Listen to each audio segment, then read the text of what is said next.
Goeiedag! Good day, fellow South Africans and citizens of the world.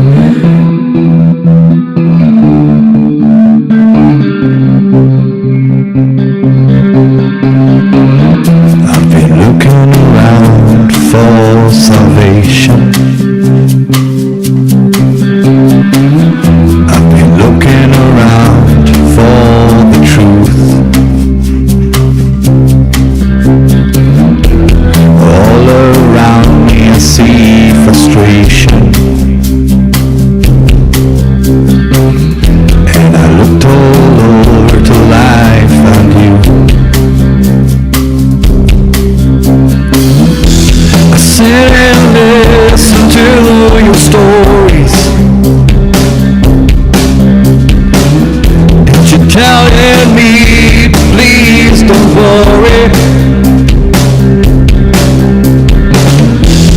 Lot in this world you should know, and love in life is where you should go.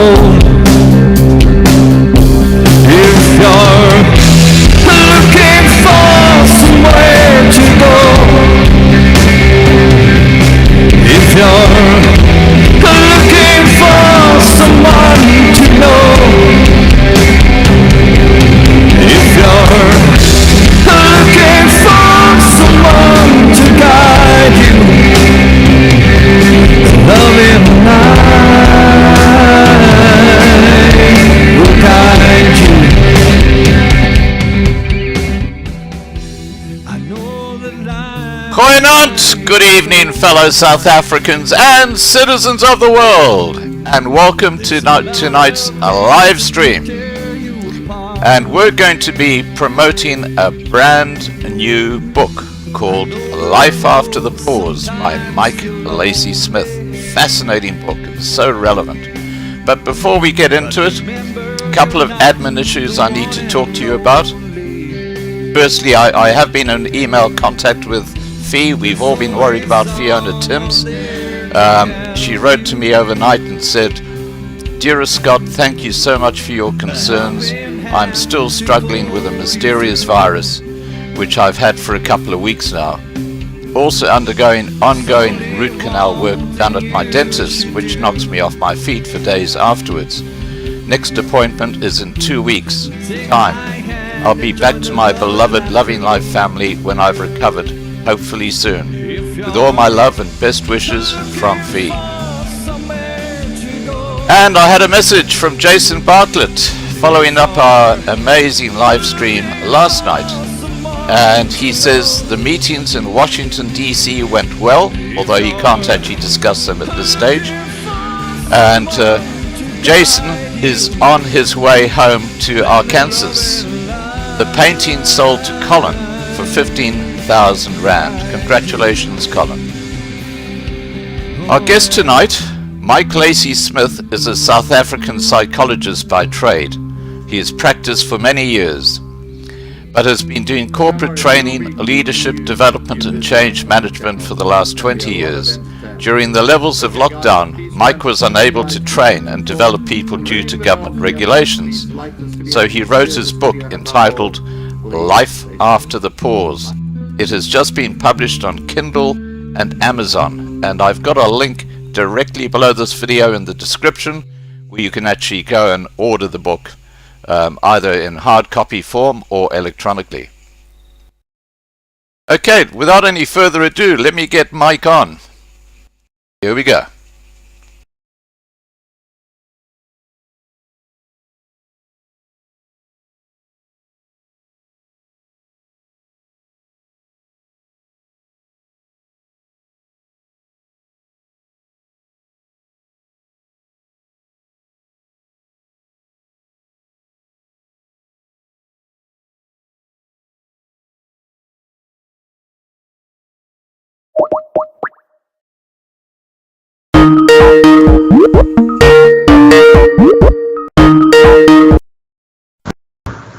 Hi, Mike. Hi, Scott. How are you doing? Excellent, thank you. Excellent. Thank you for joining us. Great pleasure. Absolute pleasure. Thank you for having me. Oh, you're very welcome. Now, Mike, I just wanted to, before getting into discussion about your book, Yeah. I just wanted to read a statement by one of the glowing testimonials to your book. And this was from Nelson Simanu Boando Koko, who is the lead consultant of MBN Publishing. Yeah. And he said, life after the pause presents practical transformational strategies on how individuals and corporate organizations can survive during and after the COVID-19 pandemic. Honestly, no book in contemporary times has addressed the subject to this pandemic and how to respond to it more than this book has. I highly recommend it to rank and file of corporates and any person who has been hit by this pandemic directly or indirectly.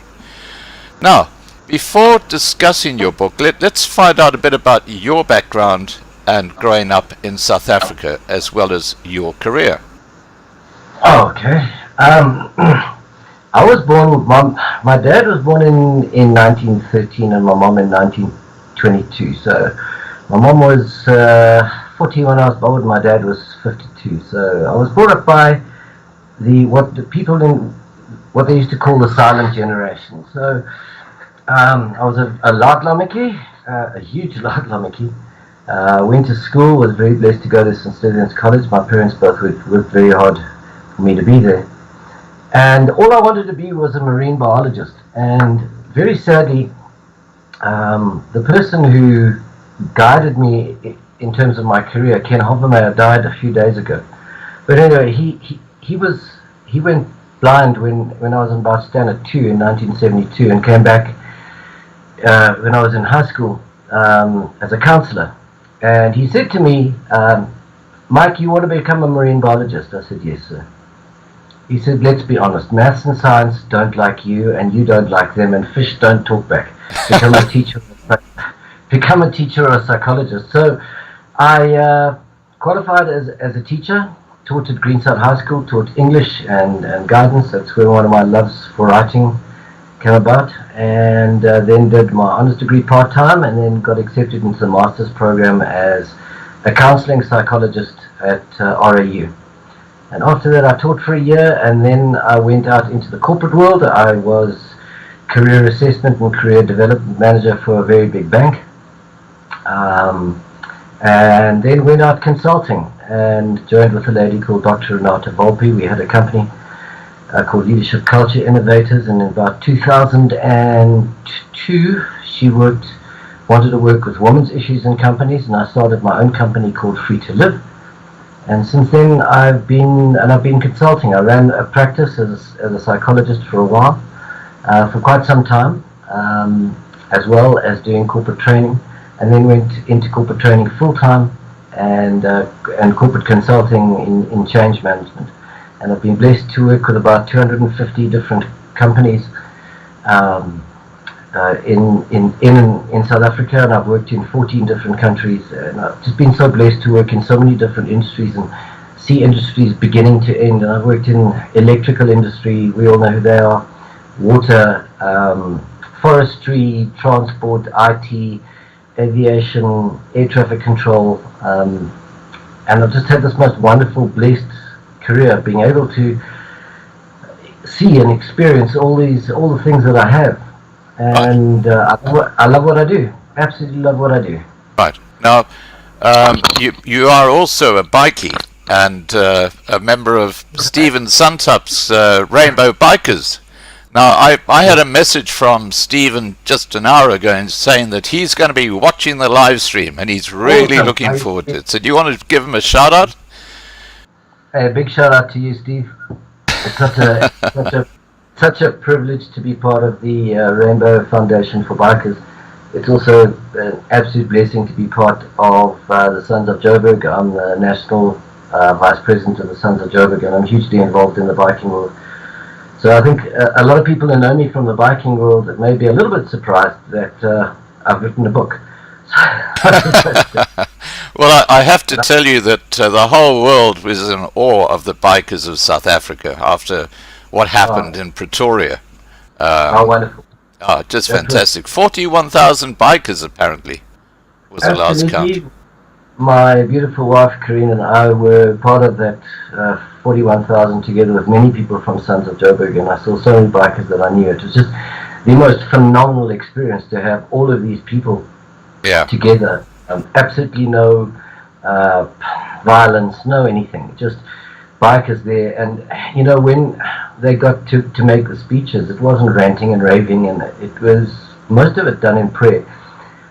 And I think I said to you, one of the most humbling experiences is to look around you and see thousands of people on their knees praying. It was just a phenomenal experience. And big shout out to the bikers. You know, bikers are the people you can really rely on. They've got your back. And, you know, bikers do more for, you know, we're not blowing our own trumpet, but we do more for our society than most do, even though we kind of get stigmatized, you know. So people, bikers watching me won't recognize me in this kind of gear, but I'm very proud to be a biker, very proud to be a part of Sons of Joburg.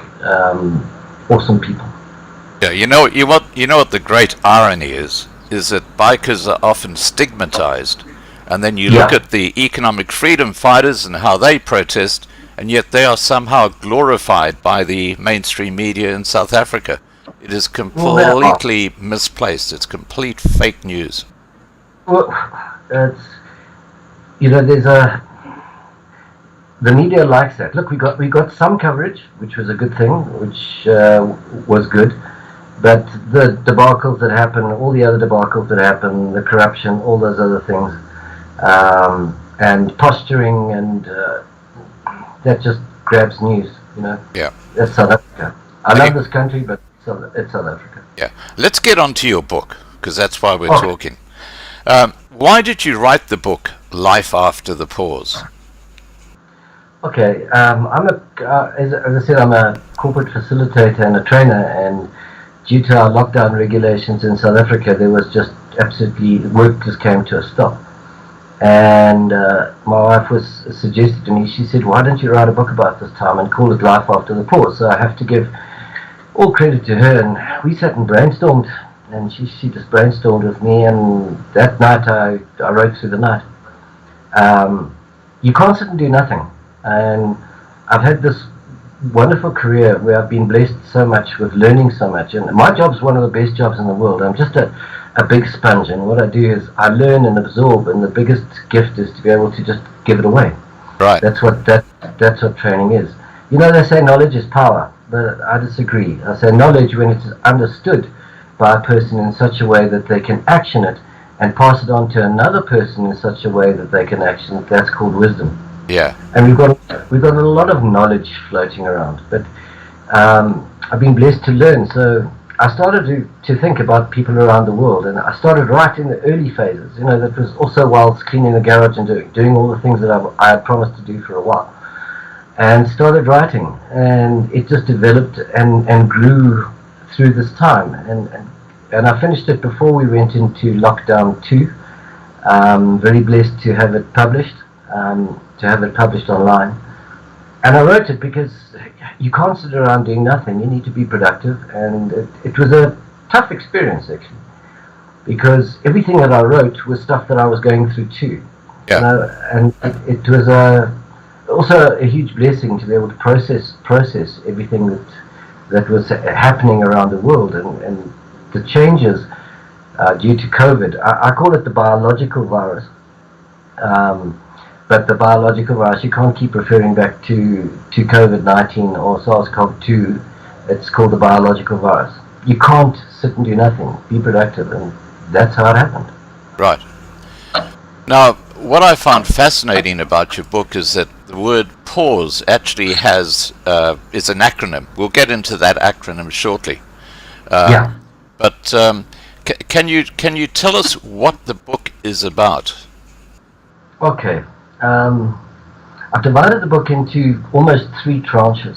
One I call pre-virus, and that was the life we had before the biological virus. Free and easy. You know, it was our normal life, the life we'd accepted, but also it was a life although it was together, we were very separate in many ways. Social media has kind of become separated people from each other, and then the virus became serious. Everybody had their jokes about the virus, and then it hit home, and I call that time the pause. And the pause is the time from the time we essentially, the whole world realized this was a world pandemic. And that pause is still going to continue for quite some time. It's not going to end. It's not just going to magically end. By all counts and reading news, what we're experiencing now is going to go way into next year. And I've called it the pause. Right. On the cover of the book, it's got a heartbeat, and the heartbeat goes flat under the pause. And then the third part is called post-virus. Now, nobody really knows what a post-virus world is going to look like, although the world is opening up at the moment. I mean, we're in level 2 in South Africa right now. We've had the longest lockdown of any country in the world, but level 2. But who knows what it's going to look like in the future because of the devastation that this virus has had, both on individuals, their emotions, financially, businesses across the world. So, if I had an answer of what it would look like, I actually said in the book I'd be a very rich man. But there are a number of givens that we've been given, that what the world will possibly look like, and we need to work within those and find a way of moving forward as human beings and as companies. And the book is really divided into the pause is an acronym. But each one of those is then subdivided into other words starting with the same letter, P-A-U-S-E.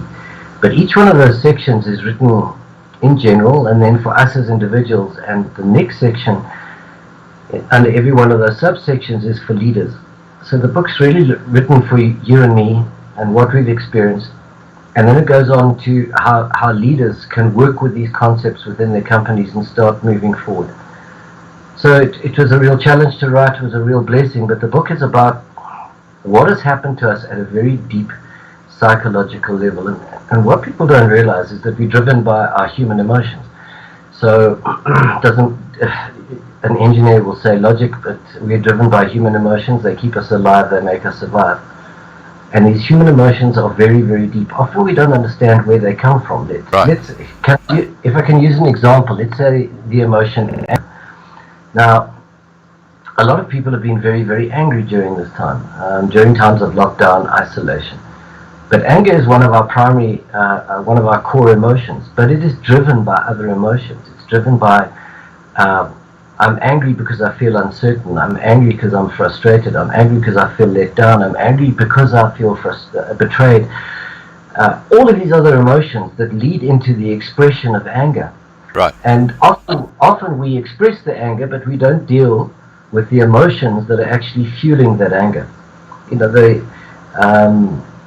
don't know if you want to discuss grief at a later stage. Let's discuss grief at a later stage. Yeah. Okay. No, not a problem. So okay. Now, you mentioned the word pandemic, this coronavirus pandemic. Yes. Do you believe, like many, including myself, that Covid19 is a hoax that's been forced on us by the New World Order? After all, what happened to the flu this winter? Exactly. If we take conspiracy theory and all the other theories, we have a look at this virus. It's a virus. And yes, it's killed people, sadly and tragically, and I know some people... So does the flu. Exactly. But if in my book, I also talk about poverty-related COVID deaths. And if we look at normal flu deaths in any country over a period of time, they kind of equate very closely to COVID. So who knows? It's there. It's got a name. It has been thrust upon us. The whole world has been driven by fear, by obviously my media. If it is exactly what it is, a virus, it's a virus, and I don't believe any worse than normal flu. And if we start to reflect on countries like Sweden, who didn't close schools, didn't close businesses, just carried on as normal, they had very, very low figures reported as COVID, and they just carried on as normal, just as we would. But if we compare the number of deaths, tragically the number of deaths that have been allotted to this virus in this country, over 13,000, if we compare that to the number of poverty-related deaths, and some of the figures are up to 300,000. Suicides, absolutely. I know of 5 or 6 people who've committed suicide, and know of them, simply because they couldn't handle the pressure of what was going, losing their businesses, things going under, and the levels of depression as well. If you look at the stats from America, the level of depression and anxiety have almost doubled in this time. So that has caused huge pressure on people emotionally, and remember that depression is not just feeling down. Depression is people being diagnosed as being depressed, which is a medical condition. The effects have been huge, and the amount of people who've died from hunger, almost 300,000 if we look at the number of deaths from possible HIV and AIDS, or full-blown AIDS and TB in this time because of whatever reason, and some of those figures that I've read, and I stand to be corrected, are up to 150,000. We compare 450,000, almost 500,000 people, to 13,500 people who've tragically died. There's a mismatch. There's a massive mismatch in the process. So yes, it's got a name, it's out there, but the effect that this name, however it's come about, the effect of this thing on our globe has been catastrophic. Yeah. Catastrophic. Well, I'll give you another very interesting bit of factual information, and that is that in 2018, and it's on the World Bank's webpage. I put a video up about this a few days ago. In 2018, something like 70 million COVID-19 test kits were exported by countries like the US, Europe, and Japan. This is a year before the COVID-19 virus appeared. And I can give you the link to that video. If you look at the description, you can see the World Bank's actual page where they actually detail how these countries, and it refers specifically to COVID-19 test kits. This is a year before the virus appeared. Yeah. Look, there's definitely a world process happening. The collapse of world markets, all of those things, very carefully orchestrated, in my opinion. Yeah. With a lot of people buying up shares at ridiculously low prices. It takes us back to Battle of Waterloo, doesn't it? Same thing. Exactly. Whatever name this thing has been given, the effects have just been massive. Yeah. And catastrophic on our human psychology and on humanity. Right. If we consider that the rich have been okay, and many of them got extraordinary. Well, I think they're going to do exceptionally well out of this, because they're going to be able to take over the scraps. Of course they have, and the middle class has been battered. Yeah. Severely, and the poor have been devastated across the globe. If that has been orchestrated, then it's possibly the greatest evil that's been committed against humankind last. I wouldn't put it past the New World Order. Dane Wenzel actually says a comment which kind of sums it up. He says the virus is real, yes, we know that, but the pandemic is fake. The only thing I disagree with, he says, completely hijacked by this corrupt government. It's actually hijacked by all governments around the world, and it's because of the World Health Organization and their tie-up with Bill Gates and his vaccines. But let's get back to your book. I just wanted to cover that COVID-19 a bit, because it to me it's a huge issue. Now, yes, it is. Yeah. Now, who is the intended audience of your book? Okay. First of all, you and me, trying to understand and process these emotions, because these emotions have been intense. As you said, we've had suicides, we've had people die and kill themselves as a result of the effects of the process, the lockdowns that we've all been exposed to. In South Africa, obviously, with lockdowns, with extended lockdown periods and curfews and all the other things that have come with it. So it's for anybody wanting to try and understand what it is that they've been through. Here's a funny thing about our human emotions. When we experience an emotion and we decide just to lock it away, we block it out. We're good at that. It actually just travels back into our unconscious mind and sits there and waits.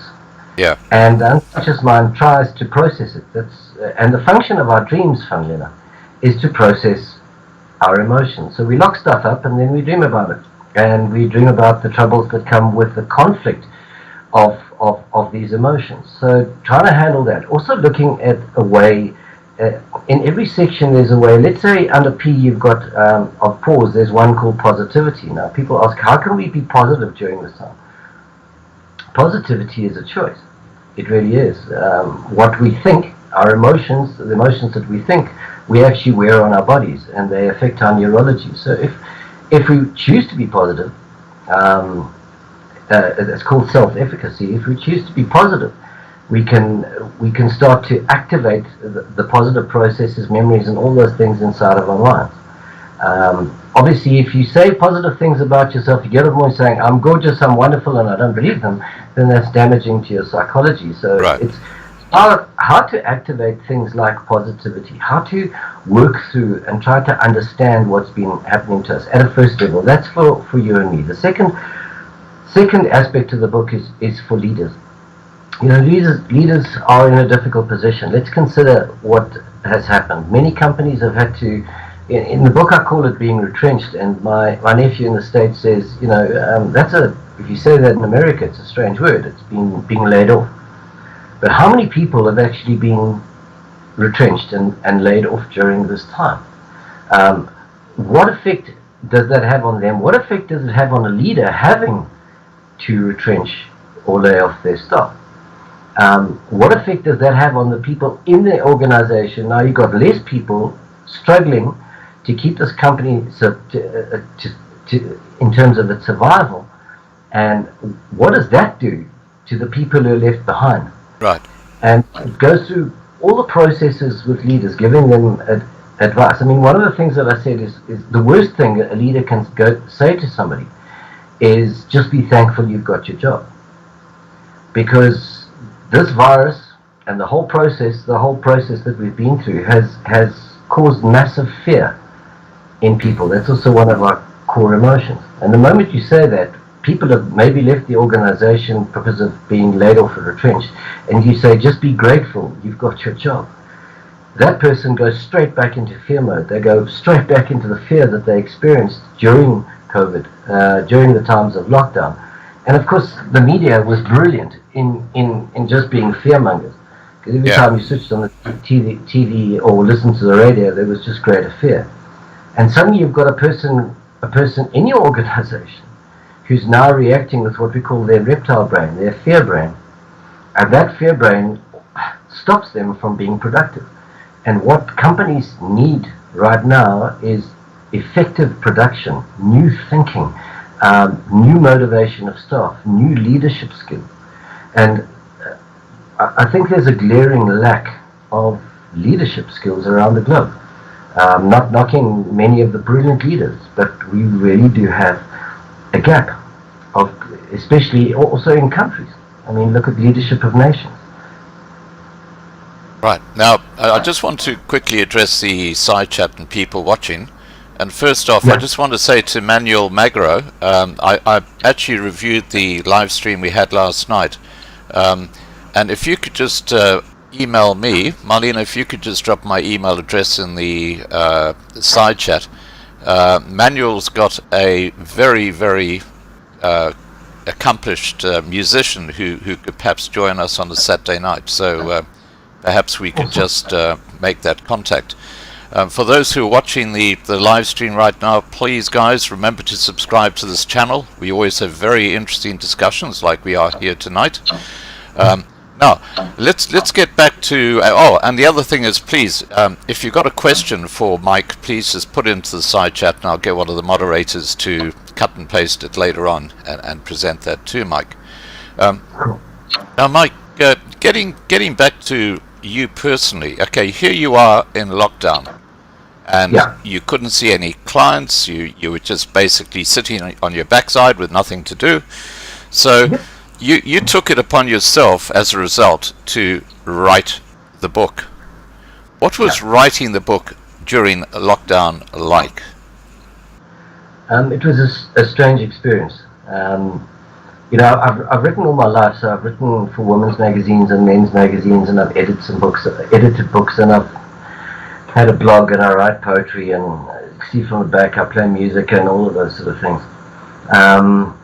But it was actually a tough task. Some days were good, some days were easier, but it needed sitting down and getting on with it. And I'm blessed to have Kareem, my wife, who was so supportive the whole time and supported me. So thank you, sweetheart. And she supported me, and I'd write something and I'd say, "Come and listen to this. Well, how does this sound?" And she'd give me feedback. And It was, there were good days, there were bad days. Some days I could write, other days I can't. Get writer's block. Yeah, well, I know all about that. Exactly. And but it was an enlightening process, but also quite a tough process. Because I had to dig into those same emotions myself. And I watched the news, I watched media. I wanted to keep in touch with what was going on. After a while, I just kind of stopped. But I wanted to know what was going on and try and tap into the feelings and the emotions of people around the world. So, all in all, it was a very blessed experience. And it's to have it published is even a greater bliss. Yeah. Now, you told us earlier about the pre-virus, the pause stage, and the post-virus stage. And what I'd like you to explain to us now is this whole concept of the pause, which is an acronym for the journey within which we all have traveled because of the lockdown. Do you just want to unpack that, what pause stands for, and why you've brought that into play? Sure. Can you can still see me? I can. Yeah. You're fine. If something goes wrong, you'll hear from me. Okay. The pause is an acronym for prepare. If we're going to move into the future, because the book is entitled Life After the Pause. But the book also talks about the time of the pause. So the acronym P is for prepare, A is to learn to accept, U is to understand, S is solidarity, which is meaning being together as one, and then lastly to engage with the world. So that's what pause, those are the letters that are assigned to the word pause, and every one of those has subsections starting with the same letter. It's just a process. So let's say P in pause, there's kind of positivity, purpose. What is our purpose in life? What is our purpose as individuals? What is our purpose during this time? What is a company's purpose? What do we prioritize? And next P, positioning, and that how do we reposition ourselves as people? Looking at possibilities during this time, and a lot of people struggle with that. And then looking at the practicality. So that's so it's prepare, accept, understand, solidarity, and engage. That's what pause stands for. Well, it's been really interesting how different groups have actually basically evolved. I mean, I'm thinking of the musicians, for example. We have musicians on our channel every Saturday night. And a lot of them now actually on their Facebook page have concerts, and they have people who come and join the concert who donate money to them. So that's actually how they live.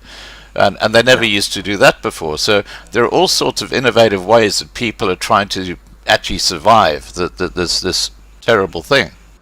But let's just look at the word P for prepare. That's the sort of highest level of the pause concept. I'm always very big on prepping, You know, where you actually have water, fresh water set aside, you have canned food for a couple of months and all this sort of stuff. What are your thoughts about that? Does that give you a comfort zone? Well, preparing for something, we all, I also said in my book, we're all natural project managers. Just getting up in the morning and getting to our jobs every morning is a project. You know, and most people do it successfully. I often say to people, congratulations, you got here with your underpants under your pants. That is a successful project when I'm training. But obviously we want to prepare. That's a natural part of who we are. And all of us are pretty good risk managers. We look at risk in life.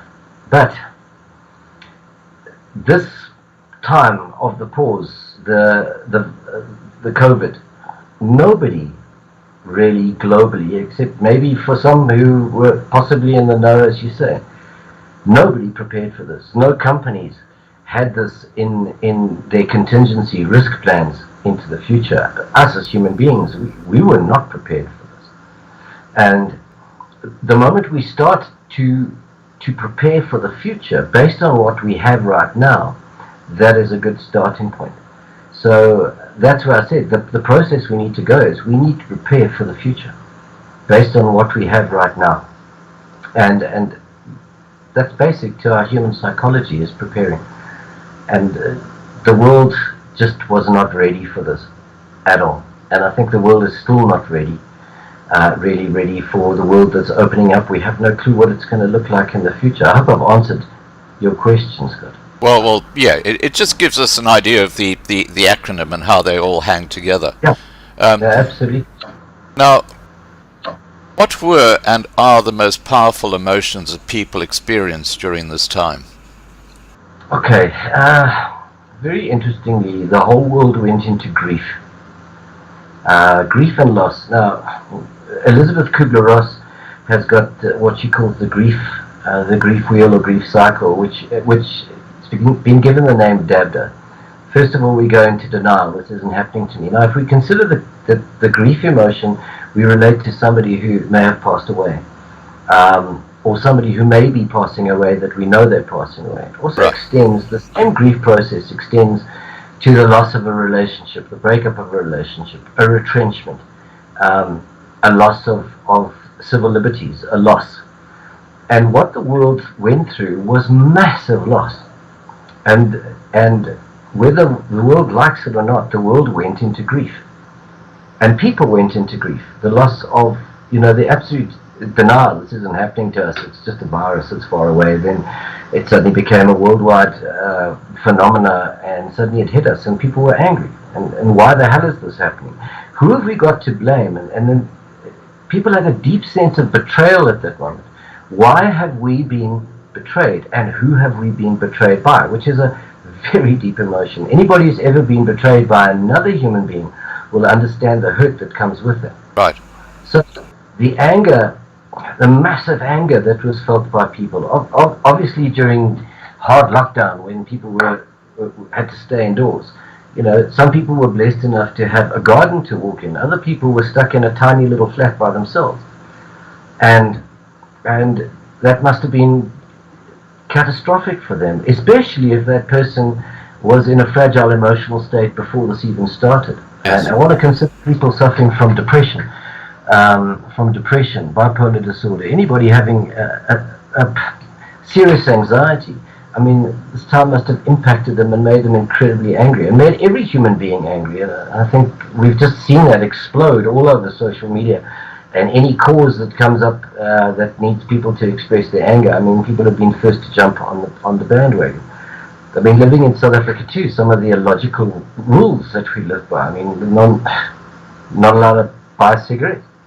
I mean, and we all know the debacle that comes with that and all the theories that lie behind it. But it's absolute anger. It does a non-sale of alcohol. Somebody in South Africa puts a foot on a beach by accident and gets arrested. That's crazy. People are allowed to exercise between 6 and 9 at night. I say in my book, 6 and 9 in the morning, I apologize. It's completely illogical for those people who are going to go to work, and some people were blessed enough to continue working between sort of 6 and 9. 6, it was dark, we're in the middle of winter. And we know the risks of wandering around in the dark in South Africa. It's not the safest place to be. And then somebody 2 minutes past 9, a block away from their home, who kind of sort of thought they could run a little bit faster, gets arrested. That completely illogical reasoning, and that just caused absolute anger in people. And then obviously the bargaining phase, which is next phase, is what if? And we can answer every what if. What if this hadn't happened? What if? No what if has an answer. And then people go into a depressive phase, which is a deep, lonely place, and then learn to accept. That is a cycle, and I don't think the whole world has realized that that's what they've gone through. But here's an interesting thing about grief. When we don't resolve a past grief in our life, it stays there. And when we experience a new grief, we drag all the unresolved stuff into the current grief. And many people across the world have unresolved grief processes. So it just made the grief process so much bigger, compounded them together, made them sort of into one big ball of emotion. So grief was one. Betrayal, anger being expressed at different levels. Huge sadness, and sadness is a core emotion.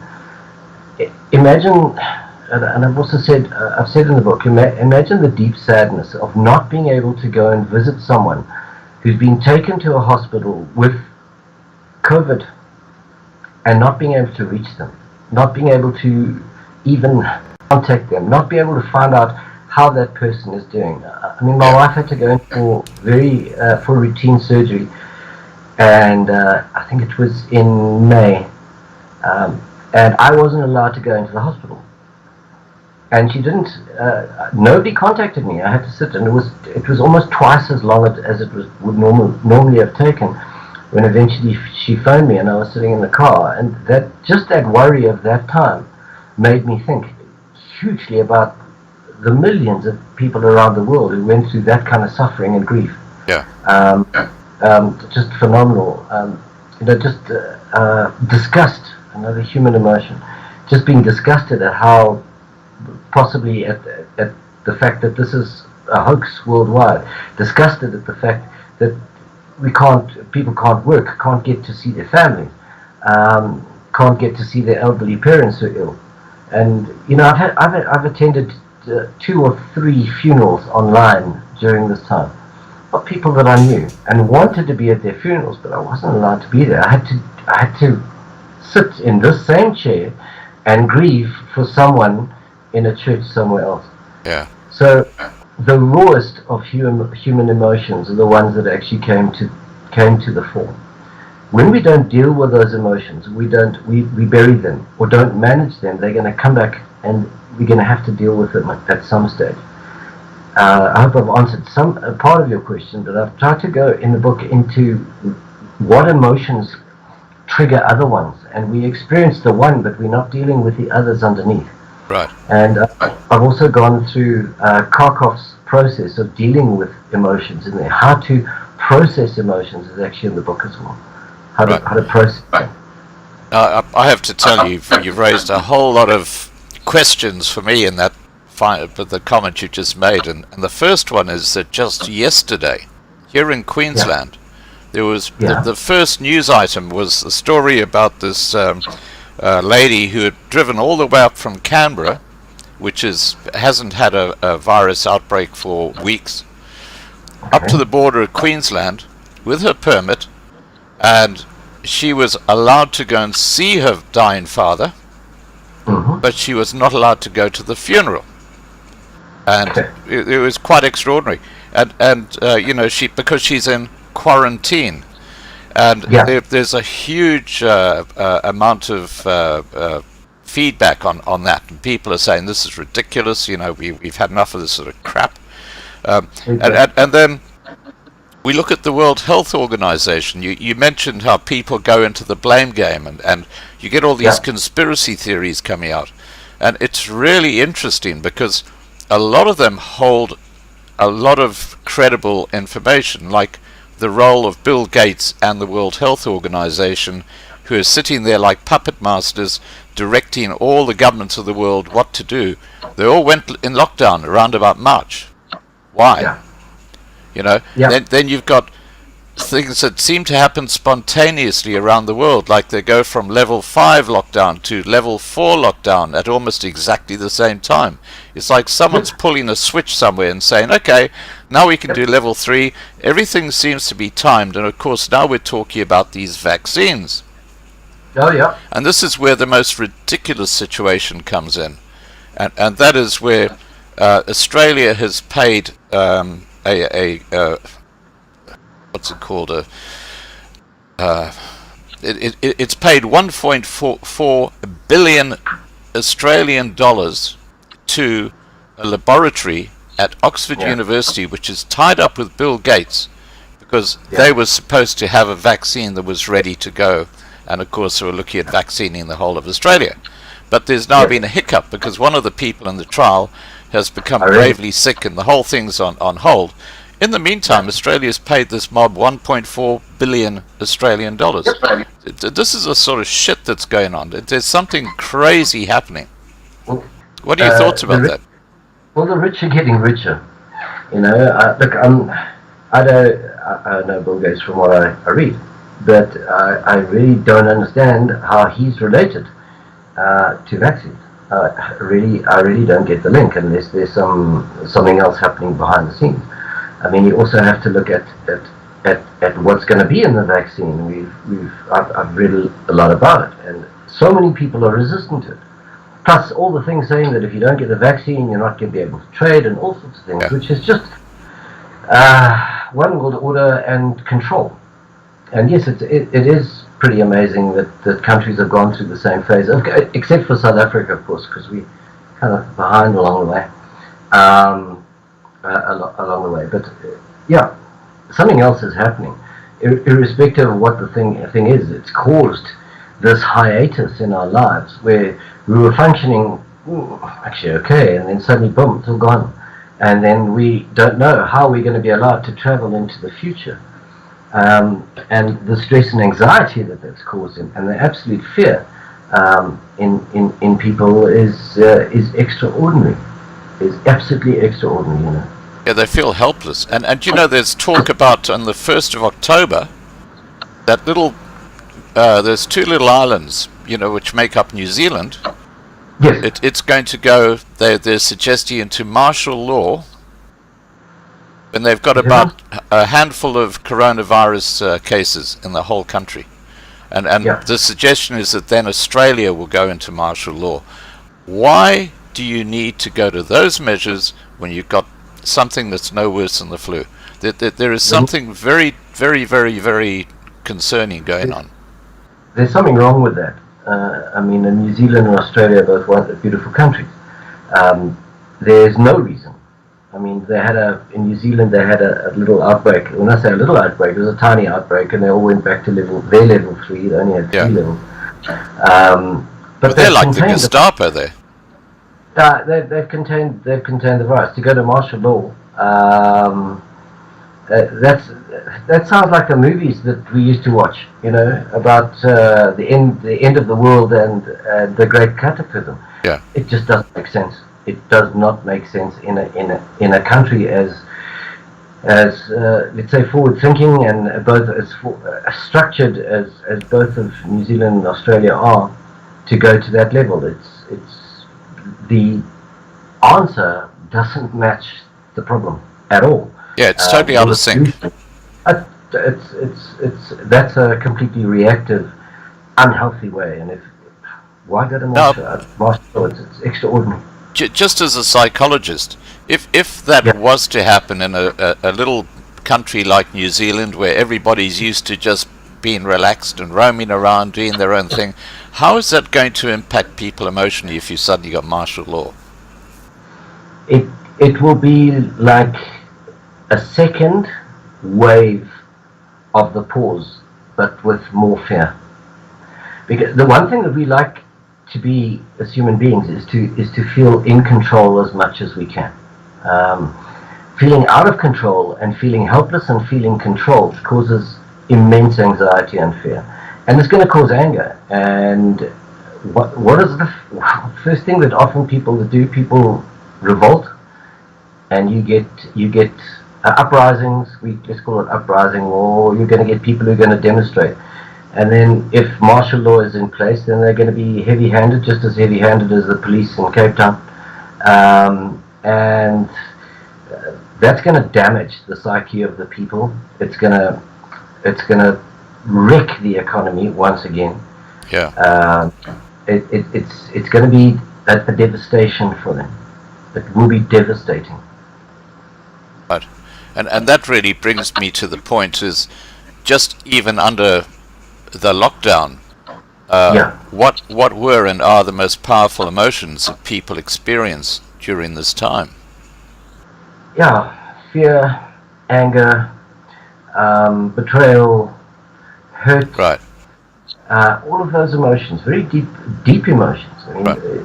If we've ever been hurt by somebody else emotionally, we know the feeling that it has. And as I said earlier, being betrayed. These are very deep emotions.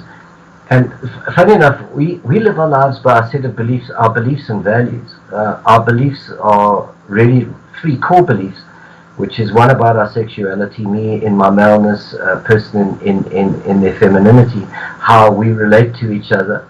The second one is obviously religion, and we've seen around the world, you mess with my faith, you mess with me. And the last one is politics, and politics I equate with how much dignity you give to another human being. Those are really our core beliefs. From that come our values of trust and faith and honesty and all of those things. And we live our beliefs through our values, and we express them, but we also link them onto our past experiences. Now, if you have a look at things like trust and faith and belief and honesty, all of those things, I believe those values, those core values, which hopefully most people hold, those values have been affronted by this time. We talk about trust. Who's telling the truth? Honesty. Who's being honest in this big process? Respect. Is human life being respected? And when our values are confronted, we go back through all our past experiences. And I think hopefully out of this may come a change of values, back to family values and honesty and respect and dignity and ethics in business, we hope. But this whole time has actually has affronted our values. You open up Facebook and you see something and you go, what? And we don't realize that is a value confrontation. And I think the whole world's in a value confrontation. Being forced to go into martial law would be a complete value confrontation. It would put people into almost a value fugue, a battle with their own values. Unhealthy, really, really unhealthy. Right. And I guess in your book, you talk about how people can actually hold their emotions together and give them advice on the best way to respond through those 3 different stages you've talked about. Well, basically the pause and post. The pause process. In dissecting those human emotions, if we're gonna dissect the cause of it and the effects it can have on us, then let's in each one of those parts, it's actually what we can do about it and find a healthier resolution. If you don't understand an emotion, you can't work with it. We come back to the principle of understanding. Once you understand it, that's fine. But actually realizing that if I stay in this emotional state, what effect is it going to have on me? And then to do something different and test that against reality. And that's what that's what I've tried to do in the book, is try to find ways for people to address those, understand those emotions, address them, and then move forward in a more healthy way. We all want to feel whole. We all want to feel a sense of peace. And when something is not working, when something confronts our values, our beliefs, and our emotions get stirred up, we need to do something with it. If we just leave it alone, it's not going to go away. Right. If we actually face up, one of the bravest things we can do as human beings is to face up to our human emotions. and deal with them and manage them and not let them manage us. Right. Now, one of the things that I find fascinating about your book is that you refer to associated viruses that are somehow more deadly, like the social virus, the alienation virus, the emotional virus, the financial virus, and so on. Can you tell us about that side, or that aspect of your book? Well, I called this virus that's out there the biological virus, which is a physical thing, and we've chatted about that. But it spawned what I call other viruses. Let's say the emotional virus. Okay, I've called it the social virus, the alienation virus, an emotional virus, a financial virus, obviously, a personal identity virus, finding out how we fit into this big thing, a spiritual virus, which is a lot of people went into trying to understand where God sat with this virus and also with their faith. I've also spoken about a grief virus, the change virus, which people are often averse to change, and the only thing we guaranteed of every day is change. So then I called it the merged virus, where all of these things came together, and then I had looked at effects of this virus on families, ages, groups, and education. So I called them other viruses, and I put them in inverted commas, because they were often, I believe, more deadly than the actual physical virus. Let's have a look at one. Let's have a look at the alienation virus. Right. We were all alienated from each other, separated. Companies, people were sent off to work from home. We were separated from each other. In South Africa, only, 2 weeks ago, we were allowed to go visit our friends and family. And it created a virus all of its own, that all of these were, all of this attached to our human emotion. Our world's we've kind of drifted away from each other in some respects. Social media has become a way of expressing, and you see something. I'm not that person, but somebody will say on Facebook that their relative is dying, and people will say, "I'm so sorry." I'm the person who will try and pick up a phone if I can and phone them, and have a genuine exchange with that human being. But we have become alienated. But somehow in this time we also became connected. I think somebody said it, for the first time in history, is divided we stand and together we fall. If we take the impact of the virus as it was expressed with the devastation that it could have. So all these other viruses have impacted us hugely. The financial virus we understand hugely. If we look at the unemployment in South Africa, and across the world, the desperate loss of jobs, people losing their homes, cars, businesses, everywhere. It really is a malaise, a virus, and it's really seeped into our souls. So I've named them these other viruses and explained them and how they impact us so heavily as human beings. And it was quite a tough journey in writing those, because we realized that a physical thing, as it's been expressed, can actually invade our very psychology, right, our hearts, our minds, and our souls, and literally infect them at a much deeper level, perhaps, than the biological virus can. And in no way, if anybody watching who's somebody who has passed away from the biological virus, I'm so desperately sad for you. But the other viruses have had a much deeper impact on let's call it the global psyche. Yeah, I get that. Yeah. Now, okay, just talking about that, there are a couple of points I just want to raise. And the first one is that whereas this flu-like Covid19 lockdown really is trying to prevent this nothing burger virus from impacting people, but when they get it, it lasts for a couple of weeks and it's just like the flu, it's gone. Now, the difference there is that if you, well, everybody is now suffering from things like the emotional virus, the financial virus, etc., etc., etc. The lingering results of that will last decades into the future, won't it? You know, I read an article that said the UK will take a minimum of 4 years to even start to recover in terms of its economy. We take that onto developing countries like South Africa that's in junk status.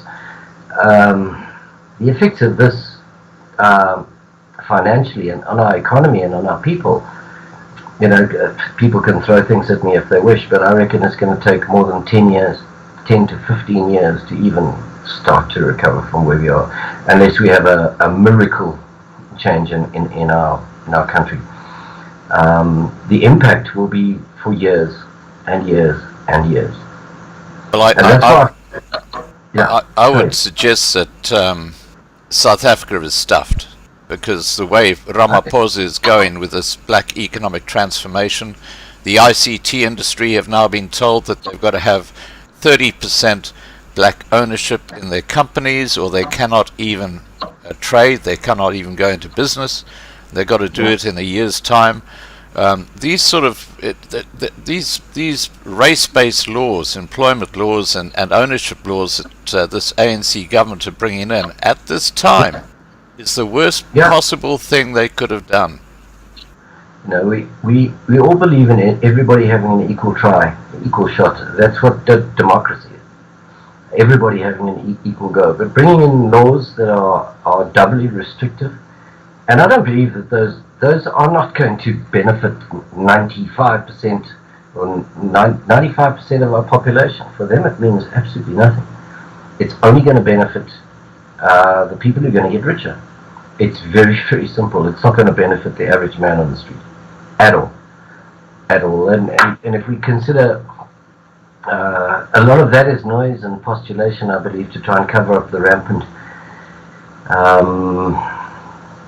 theft of monies from the monies that have been given to combat this disease. All smoke and mirrors and noise to hide things. It's a very interesting suggestion. I've forgotten where the fellow's from. I think it's Belarus, and he is the guy who said that I think it was the World Bank offered him X million or billion dollars if he would put his country into lockdown. That was a condition. And now this guy who's the president of Belarus is now suggesting, and I've got to read the article, but I saw the actual statement in an email earlier. He is suggesting that Ramaphosa and this 500 billion rand that was given to South Africa to help them through the Covid-19, it had the same condition applied, that the country had to go into a severe lockdown. So it appears that the World Bank is actually instrumental in this whole. It's obviously very carefully coordinated by the top hierarchy in the world. They're behind that 500 billion rand you just talked about, that which was used to supposedly buy PPEs, but landed up going into the back pockets of the black privileged. Now, I just want to get back to your virus options. Now, I guess one of the hardest hit areas is the relationship virus, because it's not normal for a husband and wife to be shuttered in a house 24 hours a day for months at a time. So there must be an awful lot of conflict that is developing in the family relationships. Well, absolutely. You know, I never thought about the relationship virus, but I suppose I did speak about those issues. Look, a lot of marriages are on the rocks for all the wrong reasons. I think one of two things happened is people who really didn't like each other found out that they desperately didn't like each other, and that must have been a really difficult time to be stuck in the same home. Right. Same home together. Many people complain, you just never have time for me. And let's consider that you're still there. Okay, I've just got something starting on my machine. I just need to stop it. Close that window. Let's consider. You just don't have time for me. You're just that busy. Perhaps it was a blessing for those couples to be able to reconnect. Perhaps so. I think families. Let's look at family life. I mean, it must have been really exceptionally tough for moms who usually used to go drop their kids off at school, and dads drop them off at school, come back home, and the homework was there, and they had to just do a little bit of sort of supervising with the homework. They have a routine. And have a routine. Now suddenly, both of them have to become teachers. I think they found a greater respect for teachers in the process. But it must have put immense stress on families. I have a whole section talking about families, what happens with families with a new baby, with the young kids, with teenagers. I mean, teenagers are an interesting breed. They're wonderful. My son's 23. Been through that time. Especially imagine the conflict in a home with disruptive teenagers. That must have put huge pressure on the relationships. So I think relationships either flourished and found a new hope, a new connection with each other, or sadly they just disintegrated and shattered. Yeah. And either way, it's been a tough journey for everybody involved. I mean, I was blessed to spend the time with my wife, and it was a time of growing closer to each other, Right. hugely. But I should imagine for a couple who really don't like each other to be stuck in the same place, it's kind of like a living hell, Yeah. kind of a definition of hell.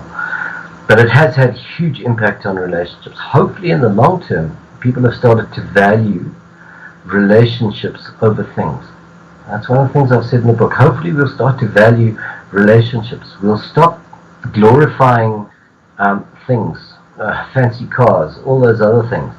Perhaps we'll start to value good old solid family values. I remember when I was small, my dad was much older. My dad died when I was 17. But I remember sitting around the radio and having to shut the hell up on a Friday night because we listened to Squad Cars and all the other things. And we all sat around the radio. And then my dad used to play the ukulele. And there was 1 hour on a Saturday night where the music would come on. We would sit in the lounge quietly and we would listen to him playing. It was part of it. We didn't get up from a dinner table until we asked if we could. If my dad said no, no was no. No was no. Those are the old school values. Yeah. Which hopefully some of those will have been restored back into families. I really hope so. I hope we can go back to basic human values of respect. But yeah, some relationships got better, others just fell apart. Don't you think overall the impact is going to be the breakdown of the family across the world? Because I find it very interesting, and again, this is a conspiracy theory, but you look at Black Lives Matter, and their whole thing is, the breakdown of the family. You've got this LGBTQ, which came out because of human rights. Everybody's got the human right to be whatever they want to be, and now you've got a completely contrary situation where we're being in an enforced lockdown, which is going to damage so many marriages. And what happened to the human rights there? It seems to suddenly fly out the window, and the media don't ever discuss that dichotomy between LGBTQ coming out of the woodwork because of human rights, but when it comes to the lockdown, human rights don't matter, and here you're impacting the family. Exactly, and all lives matter. It doesn't matter where we come from. All lives matter, exactly. I have a principle, and this is the way that I look at people. I see every other human being as a beautiful soul. And if I start with that assumption, then I'm working with a soul, a beautiful soul. Right. Where, unfortunately, people, during this time of lockdown, division has been sowed between races, between peoples, division is being sowed everywhere. Yeah. And we see the massive paradox, the paradoxes of people shouting out for civil liberties, yet their civil liberties are being robbed from them anyway. Yeah. And I think a lot of people in this world choose what I call the pick it discount gospel. They pick what they like and discount the rest, and make it and mold it according to the way they want it. And yes, there could possibly be a massive breakdown of our basic values and our value systems. And that's what the New World Order wants, because once you break down the sanctity of a family, and that it's so much easier to attack someone or impoverish them. And I think Charles Swindoll has got a fantastic quote, and it's in the book as well. He says, attitude determines everything. An attitude can make or break a person, a couple, a family, a community, a country, and the globe. Attitude. And I think what is happening is there's all the stuff that's been impacted is trying to influence our attitude both towards ourselves and towards other people. It's our choice as to which way we're going to go. Right. It really is. A lot of people are going to succumb to other people's opinions, and that's a real crisis. The book also talks about becoming the greatest relationship you've got is with yourself. And I always say to people, when you go to sleep at night, you can hear a little voice in your head saying, has today been a good day or a bad day? Look, if you hear another voice, you phone me because I'm a psychologist, but somebody else's. But the issue is we need to start evaluating every single day. Yeah. I think the one thing that has come out of this whole time is that people have started to appreciate, let's call them the simpler things in life.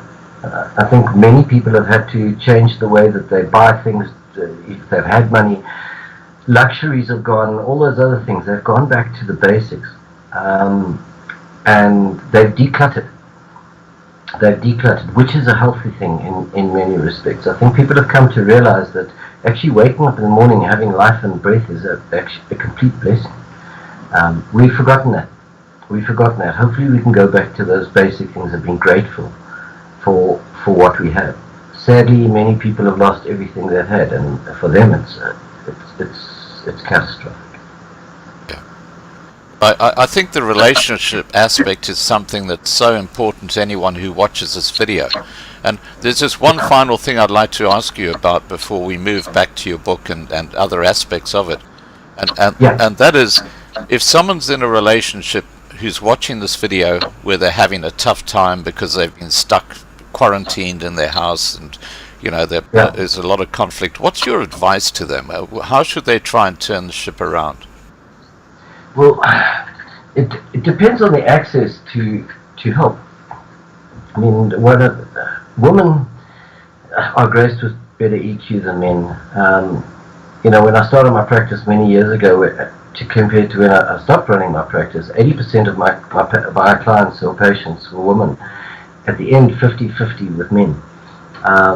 The first thing is, if you're in an abusive relationship, try and get out if you can. But many women are trapped within that cycle, and I think that's going to be one of the biggest tragedies of lockdown, is that abuse has been allowed to continue under the guise of lockdown.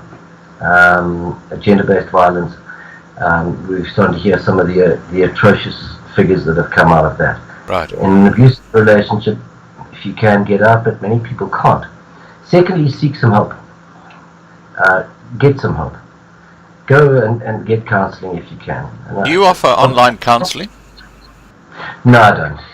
No, I don't. But I can refer people to good psychologists. Okay.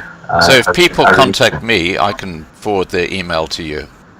Yeah, absolutely, and I know some really good therapists. Yeah. My focus went away from core therapy into training, and what I did was I took psychology as a principle. Everybody sees psychology as being highly complicated.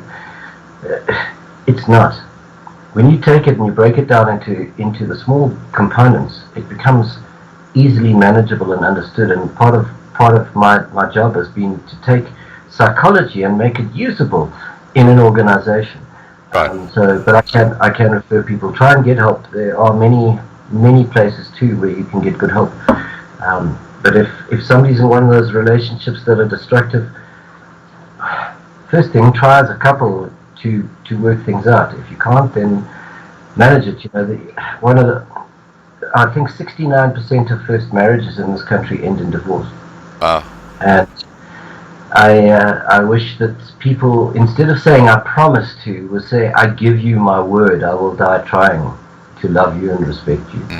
But we actually live in a society where commitment is often sadly lacking, and people don't want to work on things. It's easier to give up on something and just try it somewhere else. But if people can work on it, get some help. Get some help. Try. If not, work with the alternatives. We've come a long way since Maslow. No. Yes, we have. And Maslow's now got 3 new levels. It's actually very interesting. Wow. Yes. It used to be just an emotive and sort of behavioral model. Now it's got a thinking and a spiritual aspect to it, which actually comes and looks at us as 4 parts of ourselves, as thinking, feeling, acting, spiritual human beings. And I actually talk about that in the book too. Fabulous. That all 4 of those impact on each other. So if my emotions are negative, or if I feel like I've been betrayed or hurt, that's going to impact my thoughts, my behavior. It's going to impact my spirit. And the Maslow model, I'll send you the new Maslow. It's very interesting today. Yeah, fabulous. It's evolved a little over time, which is wonderful. Okay. Now, let's get back to your book, because your book doesn't actually just talk about people's relationships. It also talks about what impact has Covid-19 had on companies. Do you want to talk about that aspect of the book? Absolutely. I think the impact on business across the globe has been catastrophic, to say the least. Look, some of the bigger companies are able to survive based on their market share and supply chains and all those good things that are in place. But it's been the smaller businesses and medium-sized businesses that have been decimated. If you consider companies trying to keep their leaders trying to keep the companies afloat, trying to keep their cash flow going, because they had predictions, they had a vision, mission, strategy, all those good things that people write and stick on walls that they hope people will read, and they had all their predictions, and suddenly, boom, they're gone. And it's about having to reconfigure businesses as well. Just the impact that losing customers has had on businesses. And let's say a company relies on another company as their primary customer, but that company goes under because of COVID. Where do they stand now? And I don't think we fully comprehend how many companies have been destroyed, decimated, jobs lost. The stress on leaders, the stress on people in organizations, we're just starting to count the cost right now. So the impact on business is catastrophic. I have a chapter on the impact of this time on businesses. At the end of the book, I actually look at ways of moving forward. Well, I look at ways of moving forward with each section, but having to work with the givens that we have. Given one of the givens for businesses is that business will not be the same ever again. And how do we deal with a statement like that? We can either be defeatists and say, okay, or what can we do about it? What are the possibilities? And I've always, I had a wonderful, when I train leaders, I've got a comic, sort of a picture that's got an executive standing over the desk leaning, and he said, I believe our people are our greatest asset. Can we sell them? And the issue is, in companies right now, leaders need to understand it's the very people who brought them to the point before the pause started. These are the people they're going to need to work with afterwards. Right. But it's so easy. You know, the first thing the companies do when it comes to capex, their capital expenditure, they just look and say, well, our payroll is this much, and if we need to cut our expenditure, we just cut it. Okay, that's a very simplistic response. It's simplistic because what have you got left? So the book talks about leaders as well. What can you do to inspire your leaders? You know, they need to become value-based leaders. Value-based leaders based on pure leadership. You cannot become a transactional leader when everything is based on reward and punishment. If it's reward and punishment, only a few people are going to work with it. If it's on punishment for not succeeding, the fear that's been battered into people is going to stop those people from working absolutely. So work will change. I think a lot of companies have found that actually this working from home thing is working quite well. A very good friend of mine, usually they have international launches of their new product.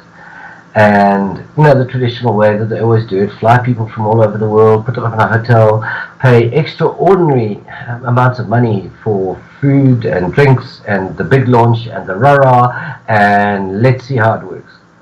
Because of this time, they couldn't. So what they did was they did it online. And you know what they found? They found the results were just as good working with an online launch than spending those absurd amounts of money having everybody in the same place. Yes, you lose the rah-rah and all that feeling, and most people lose the hangover as well. But the issue is we can do things differently with what we have. Yeah. And these are some of the possibilities that lie within business. Working from home may be an extended, long period thing. What does it do? It reduces our expenditure. It reduces office space. We can learn to work in a virtual environment.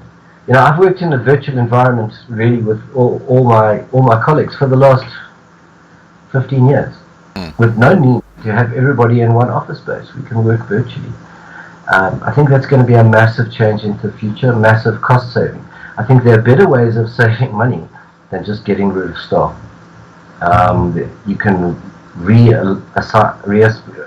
work your staff into getting the absolute best you can out of it. And a lot of people are going to be suffering survivor guilt as well. You know, I survived this, but the other people didn't. When is it my turn? When is my head going to get cut as well? So I think the impacts have been huge. It's going to take years. It's going to take years to get to a point where we find some measure of equilibrium. I call this post-virus, but I don't know when that post-virus time is going to be. I really don't know. And it will never be the same. Right. I don't think it will ever be the same. Well, I have to tell you that Loving Life, especially on our live streams, we have a family. I call them family. Yep.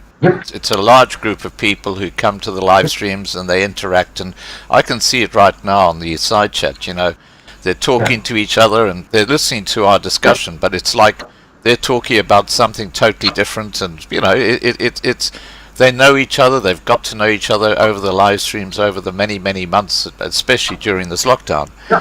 And I've been on and watched many of them as well, and watched the things on the side as well. So I understand it becomes a family. Yeah. It becomes a family, and I think what's happening, if I may express I can't see it, but what's happening on the side, people are connecting. Yes, they are. People are connecting, and I have a whole chapter in the book on reconnecting. Right. Reconnecting with the world again from a transparent, honest, open way. Yeah. And community is more important than anything right now. I belong to a biking community and I absolutely love the community. It's a community, it's a brotherhood. And I think also online as well, you're going to start getting communities that are going to start connecting with each other, based on the fact that we are separated from each other.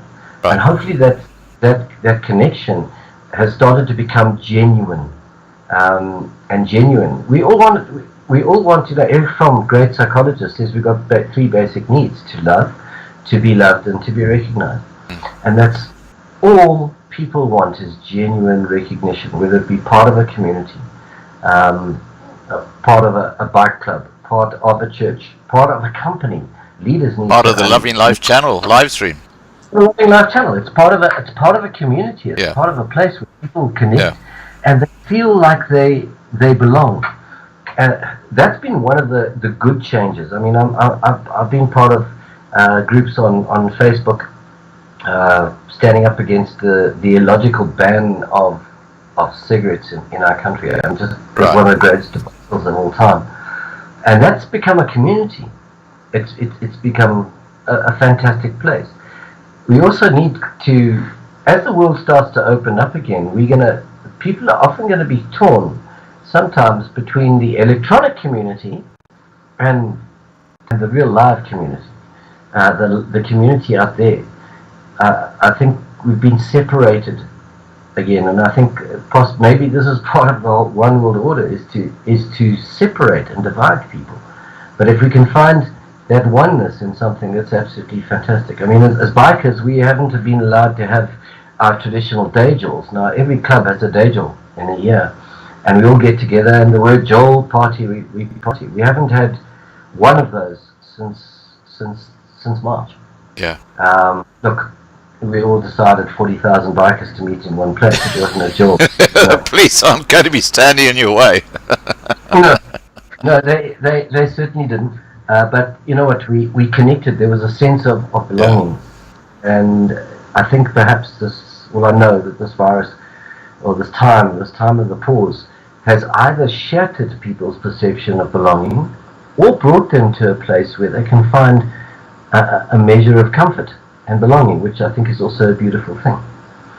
And I can't see what's going on the side, but well, I'll tell you what Viking has just said. He said, "Thanks, Scott. We're really listening.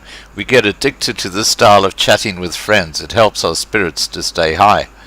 And Jan van Riebeck said to Charlotte, next time or if they ever meet, he'll buy her whatever type of chocolate she likes. I don't know what that's all about, but I love it. It's a chat that goes on the side chat. If it's young, it'll be Dutch chocolate. But,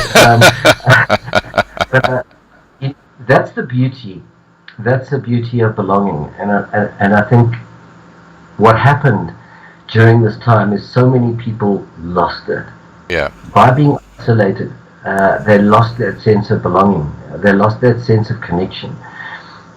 And all we really crave as human beings is to connect. You know, I love training. I love what I do. I never know what I'm going to be walking into with a group of people. But I'm one of those blessed people that I can connect with a group of people within 2 minutes. Right. I can connect. And we build a relationship over that time. And I love what I do. I love training.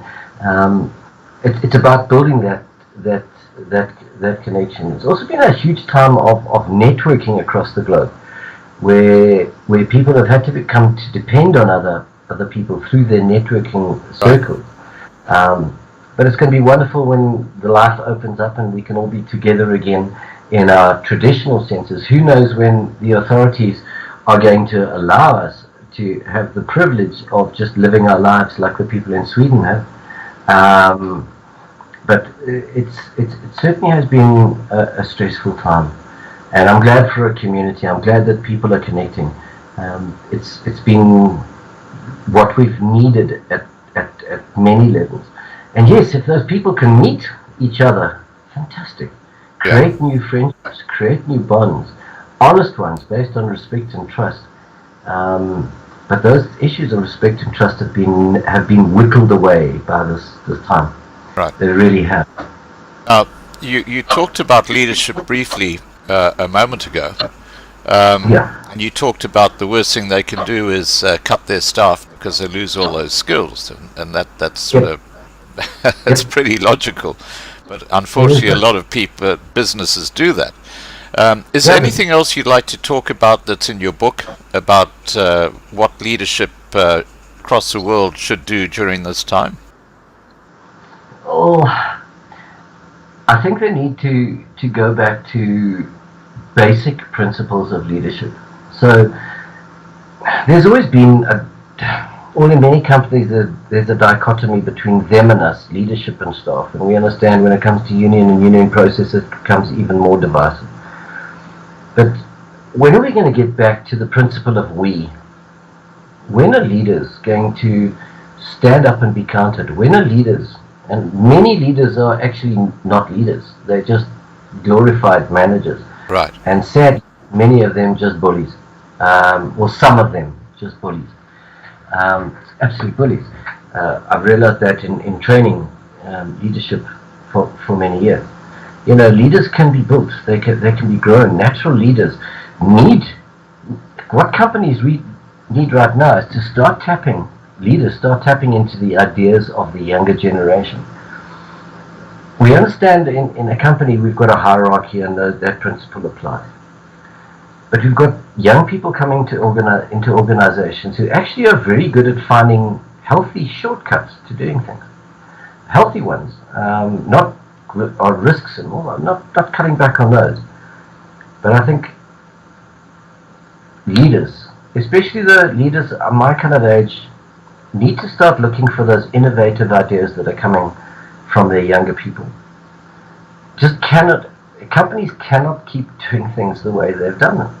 Right. They need to relook at their customer base.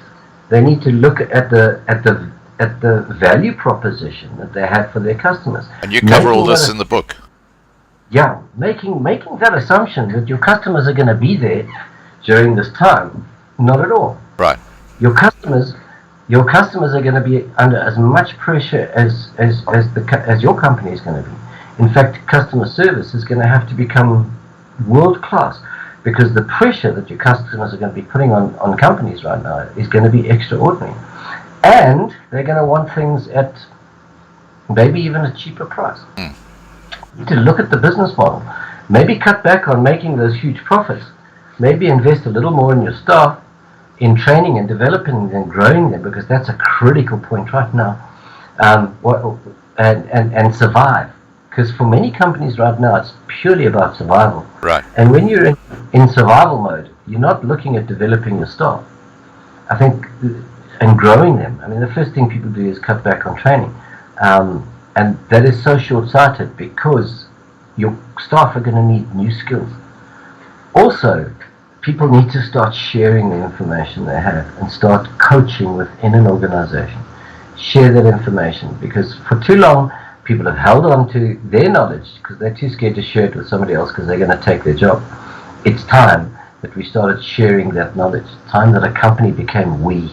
It's time that leaders actually stood up and led from the front. You know, people in companies need guidance. They need a leader to be a good influencer. They need positivity. Leaders need to understand that, you know, you need to praise in public and reprimand in private. Stop being those autocratic leaders who simply drive and are driven by numbers and figures. Driven by numbers and figures into the future is not going to keep your company running, because it's actually going to be about relationships. And it's going to be about your greatest asset, which are your people. I know some people can look and say that's completely idealistic, but I don't think it is. Leaders need to lead by example. They need to lead. They need to get in there. They need to be on the floor, and they need to be working side by side. Gone are the days of boss. Boss-servant relationship is not going to last, and the pressure that they're going to put onto their staff it is not going to lead to productivity. We need genuine leaders, and let's look across the world. Let's look at the countries that have failed dismally in this process. I'm going to say South Africa is one. Brazil, another. Venezuela. We're starting to look at countries where there's a lack of congruent leadership. The hole in that congruent leadership is so glaring. We need to do something about it. And leaders need to really stand up and be counted right now. And they need to go and find ways. And I've developed, I don't know if I said earlier, I've actually developed a workshop for staff, helping staff to cope with what's to cope with what they've been through. It's actually a very personal journey, but it's from the book, and I've developed a workshop for leaders based on the book as well. Right. I don't sit still. It's one of those things. If you can take something and take the concepts of the book and make it practical and let people work with it within companies and with employees, that's what I love doing. So I've actually done that. If you can't make something practical and real, then it's just a nice idea, you know. Right. Now, there's a comment in the side chat I've got to relate to you. It's Craig Bennett. And he says, Kareen and Mike are angels. So I guess you know Craig Bennett, do you? Yes, yeah, Craig. Now, guys, while I'm just talking to the side chat, please remember to subscribe to the Loving Life channel to be kept informed. Tomorrow night we're having a jamming session with a couple of great singers, so you'll have a nice relaxing evening to get away from all the crap that's going on around the world. Yep. Now, let's get back to your book. Yep. In your book, you talk about leadership. What has struck you about leadership across the world during this time?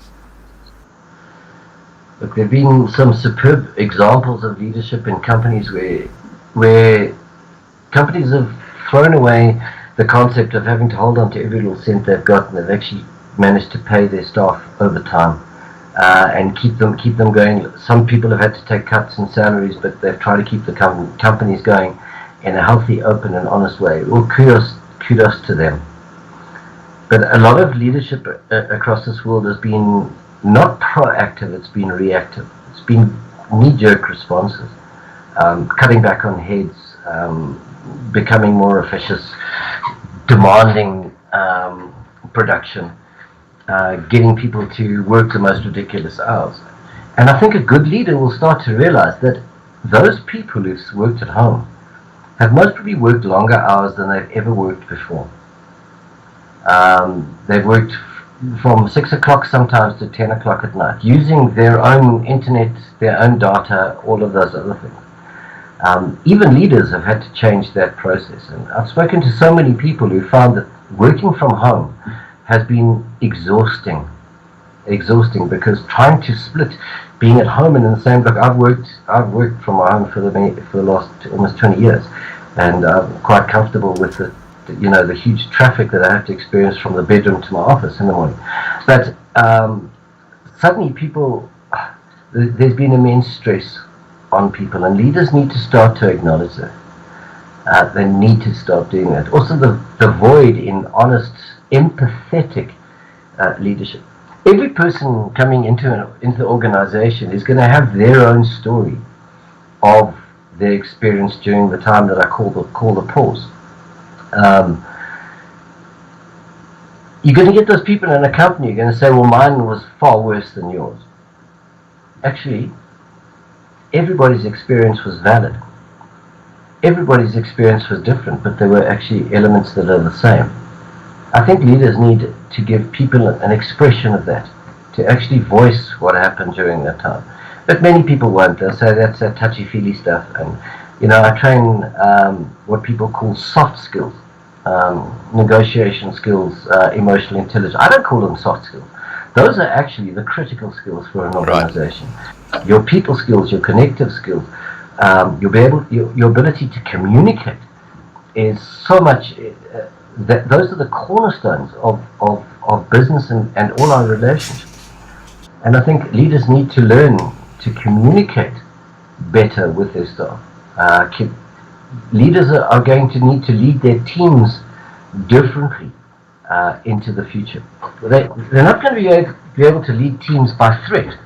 If you don't, then you will. That's pure transactional leadership.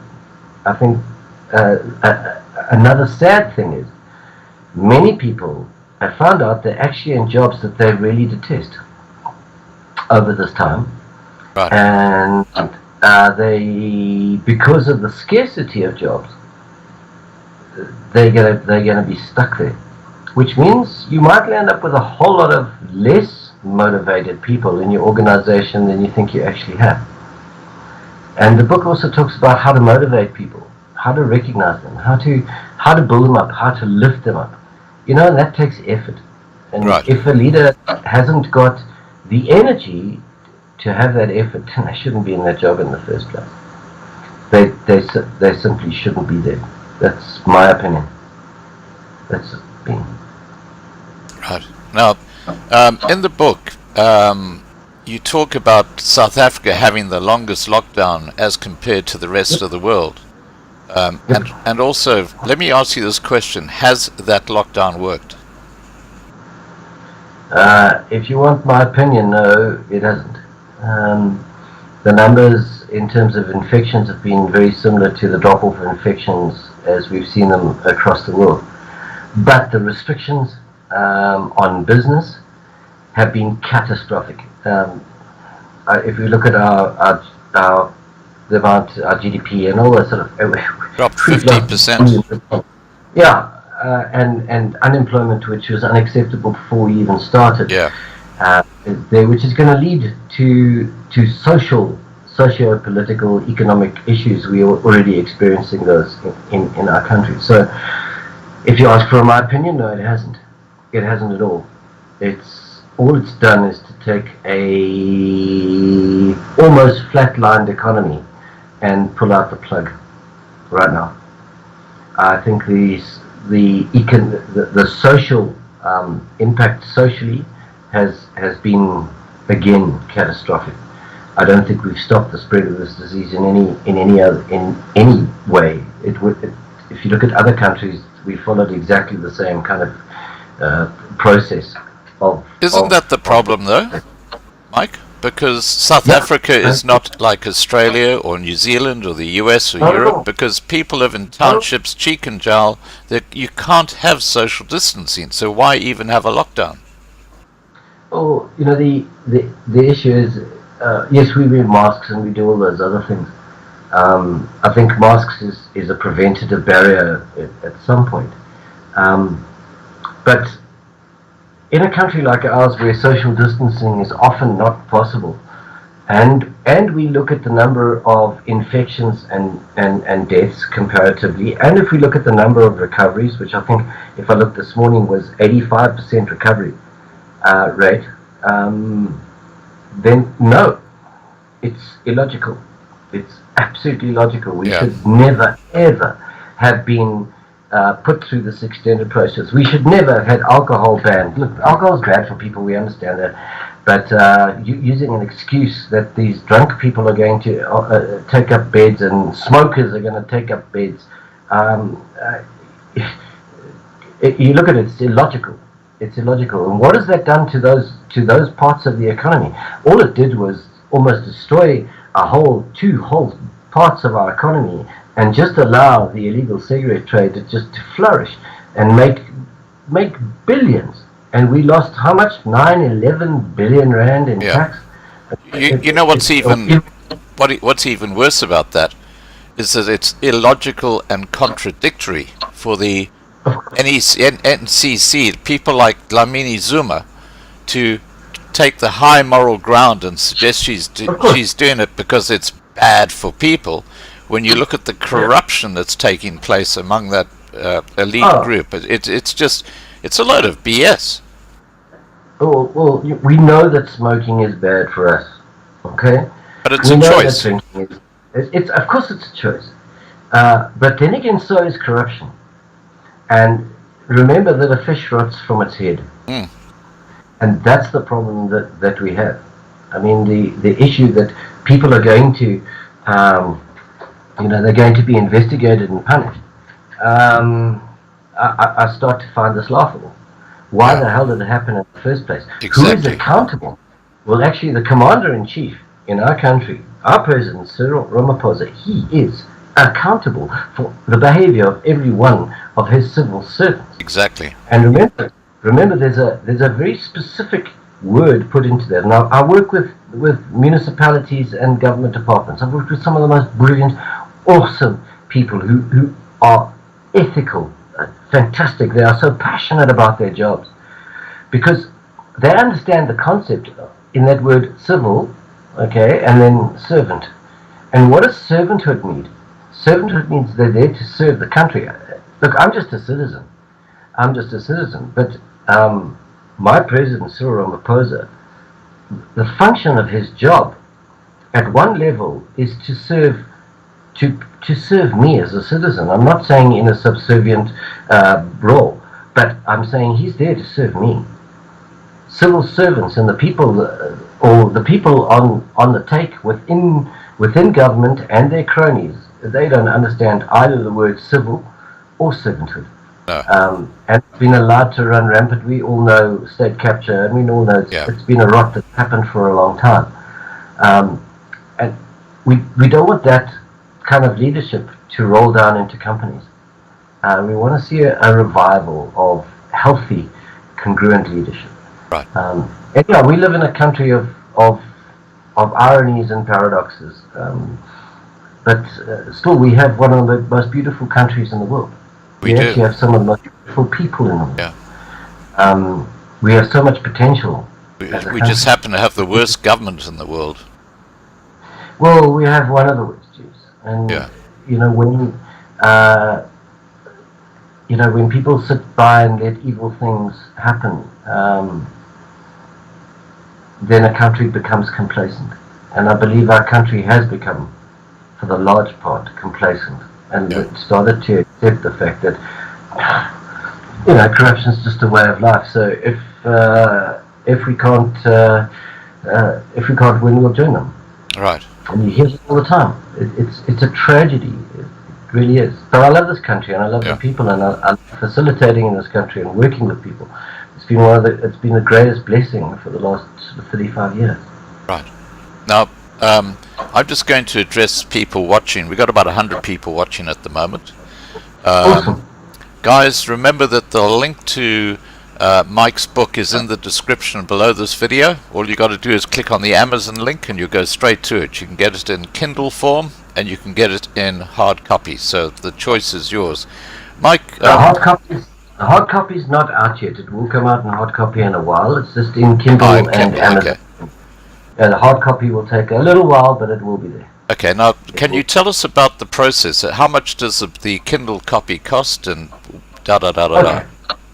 Okay, there are two options. When it comes to the Amazon version, it is, I think my publisher put it at $8 US. It's also on Kindle as well, and it's on Kindle Unlimited. So if somebody is on Kindle Unlimited, they can actually download it for free. Just to explain that, people pay a yearly subscription to be part of Kindle Unlimited, and then the books that go in there, every time somebody downloads a book, a portion then comes to me as the author. So it's not like it's been given away for free, but people have paid for a bundle, and I get a portion. We get a portion of it. Right. So we're looking at hard copy at some time. That's quite an expensive process. And as you know, during the pause, I had no work, so it's been an interesting, blessed time. But that will come. Now, Mike, with the hard copy version, I know where you can actually get that done for free. And what you actually do is you don't print 1,000 books out. You do one-of-a-kind books, and you then get a percentage of, well, let's say your book's $20 and the printing of the book costs $10. They then pay you the balance, but you don't do anything. You don't pay anything. It's people can order a book one-off, and it's a huge business on the internet. Oh, fantastic! Well, we need to. I'll give you the link so you can go and have a look at it, because I've actually used it and it's been great. I didn't even know that. That's fantastic to know. Thank you. See, we live and learn. That's what life is about. That's fine, but it'll save you the cost of printing hundreds of copies and stuff like that. Yeah. Now, just in conclusion with your book, what did people struggle with most in South Africa during this lockdown? What do you think has been the most impactful thing? And let's refer this to your book. Okay, I think it's been possibly the excessive restrictions, and I haven't said this in the book, but it's the autocratic manner in which things have been dealt with in our country. It's been fear-based. It's been absolutely fear-based, and I think that's caused a huge amount of anger in our country. Also, who was running our country during this time? It's a bit of a confusion. But I think it was the heavy-handedness and the almost illogical way in which things were being done. I think that's been one of the biggest things that people have struggled with. I think the second thing, if I can add a second thing, I think people have sat and watched helplessly as our economy has, somebody just pulled out the plug and the last bit of water ran out of the basin. And sitting watching helplessly as a hand came in and just plucked out that plug and said, there you go, we're almost done now. And I think that's been one of the most frustrating things to see, is that an economy that was struggling anyway, look, we would survive somehow, has been really decimated, and feeling so helpless just watching this happen. I think another thing for people, if I add a third thing, is people being impacted by people close around them who've been devastated so hugely by this thing. I think it's really made people feel helpless. It's made them feel angry, and again, going back to that word betrayed. Yeah. I think we've all been betrayed. We don't know who to blame for this betrayal. It's easy if you've been betrayed and can blame someone, but who do we actually blame for this? It's kind of an amorphous thing.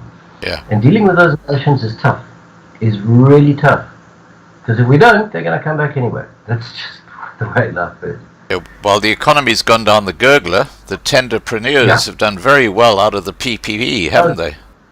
They have done exceptionally well. You know, we flew out of Port Elizabeth on the last plane out of Port Elizabeth before lockdown, on the day just before lockdown. We were very blessed because ours was the only plane flying out.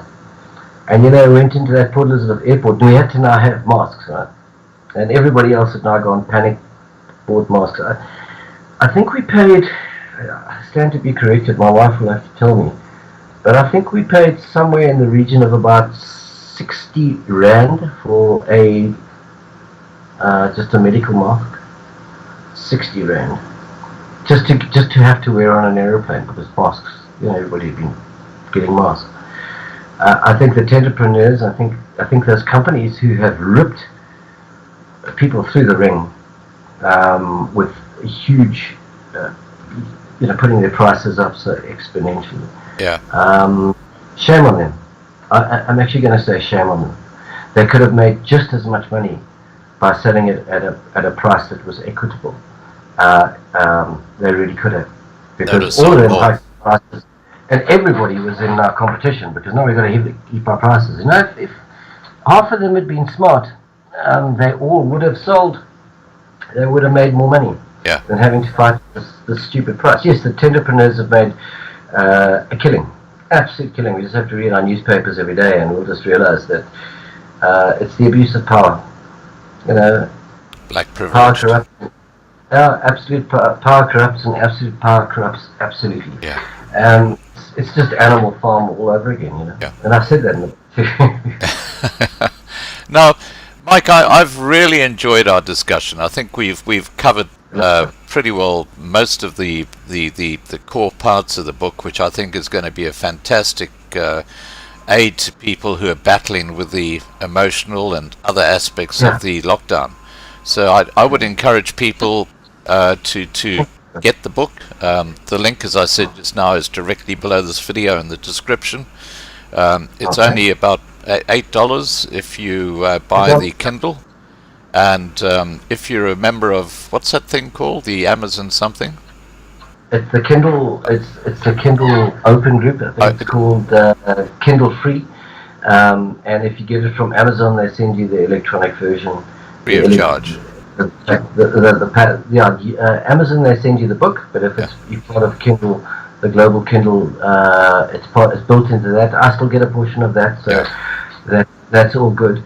But I also have a group on Facebook if anybody's interested. Yeah, what is it? It is called Life After the Pause, and it started to become a bit of a community as well. Right.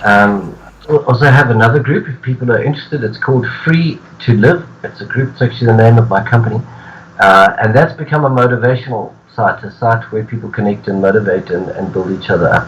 You know, if you can't build somebody up, just don't do it. If you can't be kind, then just walk away. Right. And so we have a group.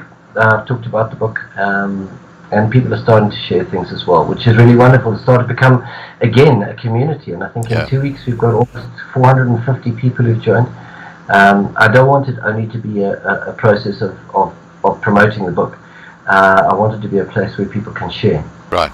We can share ideas, yeah. So there's the Life After the Pause group, and then there's a Free to Live group as well.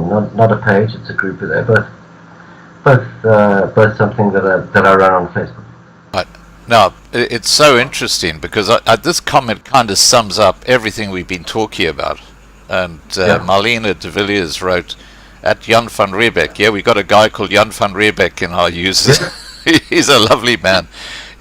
She says, at Jan van Riebeck, do you suggest they have a virtual dinner via Skype by candlelight? I like that. I sometimes refer to my side chat as a dating channel because we've actually had a few couples who've met on the Loving Life side chat, and they've actually got married. That's awesome. They are loving life. That's the way it should be. Now, what I'd love you to do is to just make like a closing statement to the audience watching now and those who will watch later. Incorporate your book. Just say what's in your in your heart and your head. Just over to you. Okay. I think this time has been possibly one of the toughest times in living history. I think the separation from each other, the emotions, the anxiety, the impact that everything has had on us over the last while, I don't think we've started to explore it and understand it. One of the most important things is to connect with ourselves and with other people, and for leaders to connect with themselves and other people. The most important relationship we have is with ourselves. We then extend it onto other people. If people have a deep faith, it's with God first. But I think this has been a time where we realize that nothing will really be the same again. But it can be a time of massive healing, a massive integration, a massive understanding. I think so many people have come to grow deeply through this time.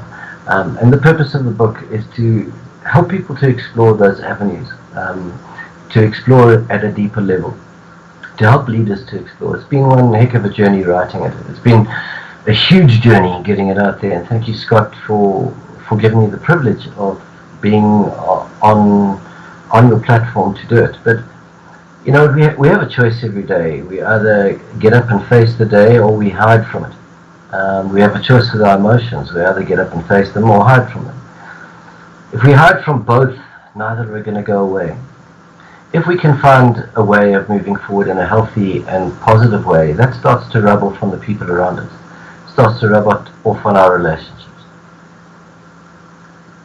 Oh, right. I lost you. Okay, now I lost. Can you see me? I can see you and hear you perfectly. Yeah. Okay, you just disappeared off my screen, so it kind of got me in the middle. But I think there's look, being part of sort of a community is so important. So I've written it for that purpose, to share everything that I've been blessed enough to learn and experience over a lifetime. It's been given to me as a gift, and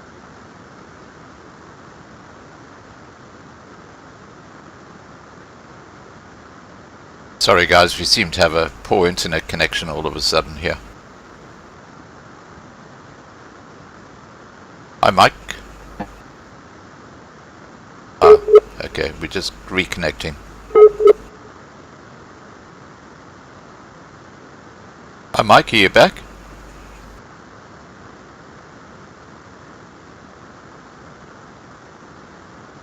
So I'll give us a few more seconds, and if it doesn't reconnect, I will try and contact him again.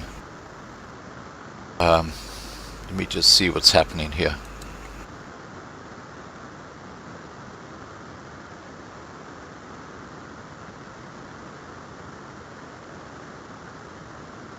I might just log out and see if I can get Mike back.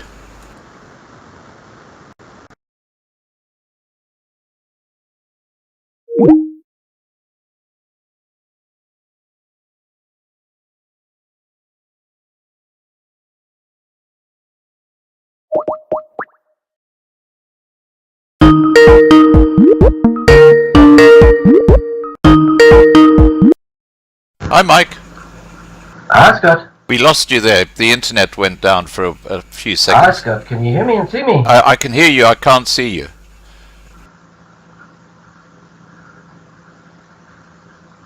There we go. Now I see you. Perfect. Okay, I think we lost from about where you just after you went off, and you said, Yeah. I think so. If you just want to continue from that point, and yeah. Yeah, thank you. My technology just does its own thing, and you just kind of went away. But I thought we found each other again. That's cool Yeah. to reconnect.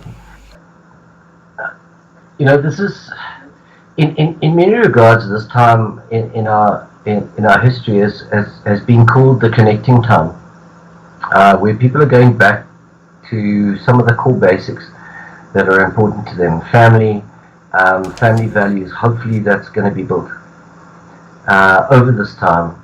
Sadly, it may have a negative impact as well. Right. But it's really a time of reconnecting with ourselves, finding out what our true passions are, finding out what really tickles us. What is that little flame that ignites our heart light? And part of this journey of writing this book is to try and help people. There are a lot of questions in the book, some hard-hitting questions, like what would happen to my family if I pass away during this time? Those are questions that people don't often think about. So I know they're hard-hitting questions, but they're questions that sometimes we need to face up to. We need to face up to them and look them straight in the eyes and say, okay, this is me. This is what I want. These are my goals. Somebody once said, and I love this quote, if you don't know where you're going to be in 5 years' time, you're already there. That's a great quote. People need to come back to the principle of starting to make goals that are congruent with themselves. And how can we make a difference in this life? How can we actually add value to other people's lives? I know through my training I'm blessed to be able to add value in terms of new learning. But do we add value in the people that we are? How do we connect with them? How do we treasure them? How do we work with them? And I think that's also part of the book as well. I just hope we return back to some basic values of trust, respect, dignity, honesty, all of those things. I know it might seem like a bit of a pipe dream, but if one person does it and the second person does it, and then you got 1,000, and then you got 1,000,000, maybe it'll make a difference. So the book is for people who want to kind of get to know themselves a little bit, a lot deeper, and are happy to face up with some of the tough questions, and for leaders as well. Lead differently. We need you. We need good leaders. We seriously do.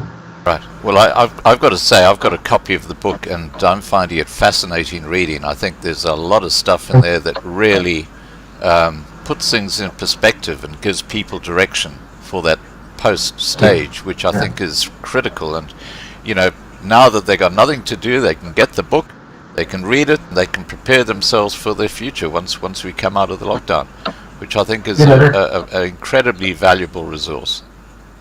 Thank you. I think it's about sharing information, and it's about learning, and then passing it on. Passing it and applying it. If we, it'd be great. And it's been such a blessing to be with you, as it was with with the Rainbow Foundation, and I watch your channel often, so I'm there, and if I can't watch them live, I watch them recorded. So I follow you closely, and I appreciate everything that you do. I really do, and it's been such a blessing to be on your platform. Thank you. Just enough. Thank you. Thank you. Well, it's been lovely having you on, Mike. And I can tell you, Stephen Suntup was listening. He posted a couple of comments into the side chat. Awesome. Awesome. So he's been here with us. All right, guys, I'm going to wrap up this discussion. Just one final reminder the link to Mike's book, Life After the Pause, and remember there's a Facebook page with that same name, so you can see Mike through his Facebook page as well. But the link to his book in Kindle form at this stage is directly below this video in the description. So please, if you're interested in finding a new direction as we come out of the lockdown, this book would be a very, very valuable resource. I just want to thank the moderators for the excellent work that they're doing. I can see the dating side chat is working its time. But it's our Loving Life community, so I have absolutely no issue with that, because I know people listen to what we're talking about while they interact. And finally, I just want to say thank you so much to Mike for joining us this evening, and I look forward to catching up with you in the future. And on the bikey side, keep up the great work, and please do keep in touch with us here at Loving Life, because if there's an event happening you'd like us to cover, please just send me a Skype. I will do that, and again, what a blessing, what a privilege. Thank you so much, Scott, and your team. You're very welcome. Alright guys, I'm going to shut down the live stream now. I hope you've enjoyed it as much as I have. For all of you who've participated and watched the video, thank you for being part of our live stream. And for those who watch the live stream later, just remember that the link to Mike's book is directly below this video in the description. Alright guys, take care. Have a great evening. I'll leave the side chat going for a few minutes because I know there's still some dates being organized over there.